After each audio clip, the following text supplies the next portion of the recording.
Hello everyone, आज हम लोग रियल एनालिसिस का थर्ड टॉपिक डिस्कस करने वाले हैं। तो इसमें एक थ्योरम जो है बहुत इंपॉर्टेंट थ्योरम है, वो हम लोग करेंगे।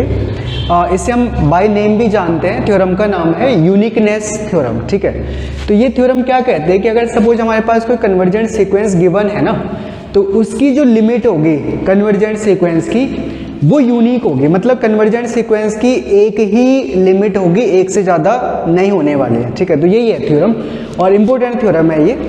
तो अब इसको प्रूफ कैसे करेंगे हम लोग, देखिए प्रूफ में हमने क्या करना है, कॉन्ट्राडिक्शन का यूज करना है। कॉन्ट्राडिक्शन का मतलब ये होगा कि हम कन्वर्जेंट सीक्वेंस की दो लिमिट पहले खुद से लेंगे। तो वही चीज़ मैंने यहाँ पे लिखी हुई है कि let S N be a convergent sequence, और इसकी दो लिमिट है। सपोज जैसे ये पहला हमने ले लिया एल, स्मॉल एल, और दूसरी लिमिट हमने ले रखी है एल डैश। ठीक है, so by contradiction we have taken two limits. अब बिकॉज हमें क्लेम कर रहे हैं कि भाई ये दोनों डिफरेंट है, एल और एल डैश दोनों डिफरेंट है, तो इनका जो डिफरेंस होगा एल और एल डैश का, it should be some real number, right. So हम यहाँ पे क्लेम कर रहे हैं कि एल एंड एल डैश का जो मॉड है, मीन्स जो डिफरेंस है इनका, it is greater than let's say some real number के से क्या है इनका डिफरेंस बड़ा है। ठीक है, यहाँ तक बात समझ आ गई, ये इंपॉर्टेंट पार्ट है इसका। अब यहाँ पे हम लोगों ने क्या करना है, कन्वर्जेंस की जो डेफिनेशन है ना वो यूज करनी है। तो डेफिनेशन क्या होती है कन्वर्जेंट की, कि फॉर गिवन एप्सिलॉन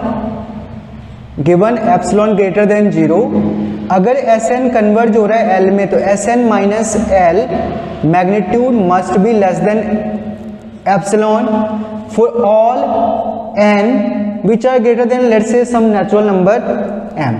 मतलब इसका ये लॉजिक हुआ कि अगर एस एन जो है ना कन्वर्ज हो रहा है एल में यहाँ पर, तो इसके जैसे मेंबर हैं 1 2 3 S1 S2 S3, ये मेंबर हैं इसके। तो कहीं पर ऐसा होगा कि जो SM मेंबर होगा ना, उसके आगे के मेंबर L के बहुत करीब चले जाएंगे। They will gathered around the L के बहुत करीब आ जाएंगे। तो L से इनकी जो डिस्टेंस होगी वो बहुत कम हो जाएगी, एप्सिलॉन से कम रह जाएगी। तो वही इसकी डेफिनेशन है कि अगर SN सीक्वेंस जो कन्वर्ज हो रहा है ना लिमिट L पर, तो ऐसे ऐसे जो है इनफाइनाइट मेंबर्स होंगे एसएन इस सीक्वेंस के, जो एल के करीब होंगे, जिनकी एल से डिस्टेंस एप्सिलॉन से कम हो जाएगी। ठीक है, तो इस डेफिनेशन का यूज करेंगे हम लोग यहाँ पर।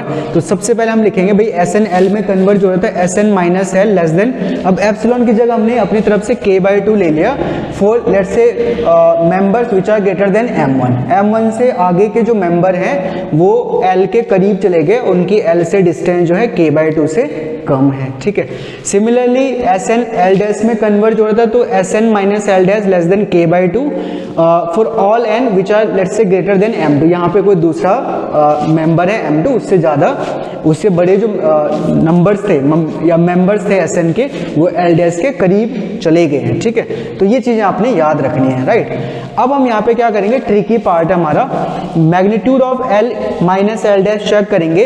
इसमें हमने क्या करना है, एस एन ऐड करना है और एस एन सब्ट्रैक्ट करना है। अगेन यहाँ पे इसको रिराइट करा, एक आ जाएगा S N minus L dash, another term will be S N minus L. ठीक है, अब आपको ट्रायंगुलर इनइक्वालिटी यूज करने हैं यहाँ पर। ये क्या कहता है कि mod of X minus Y less than equals to होता है mod X plus mod Y के, राइट।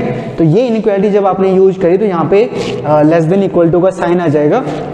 नाउ सी, ये S N minus L dash less than था k/2 के लिए जब n ग्रेटर देन m1 है, and S N minus L जो है लेस देन है k/2 से जब n ग्रेटर देन m2 है। या इस तरीके से आप इनमें एक्सचेंज कर सकते हैं, no problem with that. So k/2 यहाँ पे आ जाएगा, k/2 आ जाएगा। बट अब हमने क्या लेना है, देखो मैथ में हर चीज़ का एक लॉजिक होता है। तो यहाँ पे मेंबर्स m1 से बड़े थे, यहाँ पे मेंबर m2 से बड़े थे, तो यहाँ पे आपको क्या लिखना पड़ेगा, यहाँ पे आपको ऐसा एक नंबर लेना पड़ेगा जो m1 और m2 में ग्रेटर है। ठीक है, तो हो सकता है जैसे यहाँ पे 1000 से ऊपर के मेंबर थे जो k/l के नज़दीक चले गए थे, और यहाँ पे लेट्स से 2000 से ज़्यादा मेंबर थे, 2000 के बाद के जो मेंबर थे, तो इन दोनों में मैक्सिमम क्या होगा, 2000 वाला नंबर होगा। तो 2000 वाले नंबर से आगे के जितने भी मेंबर होंगे, ये दोनों कंडीशन, ये वाली भी और ये वाली भी सेटिस्फाई हो जाएगी। So I have put here k/2 plus k/2 ठीक है, इन दोनों की जगह पर आ जाएगा। और n जो है वो ग्रेटर देन है m क्या है मैक्सिमम ऑफ m1 और m2, इन दोनों में जो मैक्सिमम होगा, ये दोनों कंडीशन सेटिस्फाई हो जाएंगे उस नंबर के लिए, राइट। सो यहाँ पे अगर आप इन दोनों को ऐड करो, देखो k आ गया, क्या रिजल्ट आ रहा है कि l minus L dash less than equals to क्या k आ रहा है, विच इज नॉट पॉसिबल। यहाँ पे कॉन्ट्राडिक्शन आ गया, क्यों? क्योंकि आपने यहाँ पे क्या कहा था कि l माइनस एल डैश का जो मैग्नीट्यूड है, मतलब l और l डैश का जो डिफरेंस है वो k से बड़ा है, लेकिन यहाँ पे क्या आ रहा है k से छोटा। इसका मतलब हमारी ये पूरी कैलकुलेशन गलत थी, यहाँ पे हमारा अजम्पशन भी गलत था। कॉन्ट्रडिक्शन से हमने प्रूव कर दिया कि अब लिमिट 2 नहीं हो सकती हैं, लिमिट 1 ही हो गई, ठीक है। तो ये रही ये वाली थ्योरम। अब नेक्स्ट लेक्चर में दूसरी थ्योरम होगी, तो मिलते हैं फिर नेक्स्ट लेक्चर में, तब तक बाय टाटा।